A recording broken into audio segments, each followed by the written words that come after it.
हाल के दिनों में आम लोगों का रुझान एसआईपी की ओर काफ़ी हुआ है। अपनी कमाई का कुछ हिस्सा लोग अच्छी रिटर्न के लिए एसआईपी में पैसा लगा रहे हैं। एसआईपी यानी सिस्टमैटिक इन्वेस्टमेंट प्लान के तहत निवेशकों यानी इन्वेस्टर को अच्छा खासा रिटर्न मिलता है। एसआईपी में एक निश्चित रकम लगाकर करोड़ों रुपए भी बड़े आराम से कमाया जा सकता है।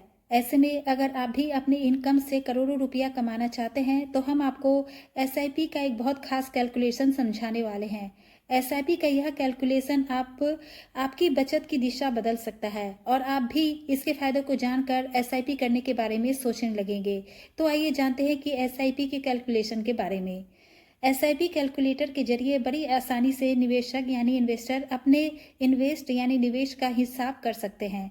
तो आपको एसआईपी कैलकुलेटर का इस्तेमाल करना जरूर आना चाहिए।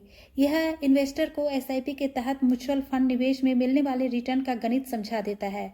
हालांकि शेयर में निवेश की तरह म्यूचुअल फंड में भी निवेश जोखिम के अधीन होता है, यानी जैसे शेयर में जोखिम होता है, रिस्क होता है, वैसे म्यूचुअल फंड में भी रिस्क होता है। मगर यहाँ एक्सपर्ट होते हैं तो वह अपनी योग्यता के अनुसार अपनी सूझबूझ से ऐसे शेयर में स्टॉक इन्वेस्ट करते हैं जिससे आपका रिस्क बहुत हद तक कम हो जाता है। हालांकि शेयर में निवेश की तरह म्यूचुअल फंड में भी निवेश जोखिम के अधीन होता है। वास्तविक रिटर्न कैलकुलेटर रिटर्न की अपेक्षा ज़्यादा या कम हो सकता है, क्योंकि मार्केट अप डाउन होता रहता है तो उस हिसाब से रिटर्न थोड़ा ऊपर नीचे हो सकता है, क्योंकि म्यूचुअल फंड से मिलने वाला रिटर्न भी बाजार के अधीन होता है। हालांकि आमतौर पर इसका कैलकुलेशन बहुत हद तक सही होता है। अगर आप एसआईपी के जरिए किसी म्यूचुअल फंड में निवेश करते हैं, आप हर महीने 5,500 रुपया यानी 5,500 रुपीज़ जमा करते हैं और लगातार 22 सालों तक निवेश करते हैं, तो इस अवधि में आपको सालाना 15 से 20% तक का रिटर्न मिल सकता है। यह मार्केट के ऊपर होता है। अगर मार्केट अच्छा काम किया, अच्छा बुल रन में रहा तो 20 से भी ज़्यादा कभी कभी रिटर्न मिल जाता है।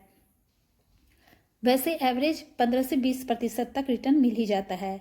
यह बैंकों के बचत में जमा रकम पर मिलने वाले ब्याज से 4 गुना से अधिक हो सकता है। ऐसे में अगर आपने सालाना 22 साल तक 5,500 रुपये जमा करते हैं और आपके फंड में करीब 14 लाख रुपए जमा हो जाएगा, इस पर आपको करीब 99.36 लाख से भी अधिक का रिटर्न आपको मिल जाएगा। अब इन दोनों को जोड़ने पर 22 सालों की अवधि में करीब आपके पास 1 करोड़ 14 लाख रुपए हो जाएंगे।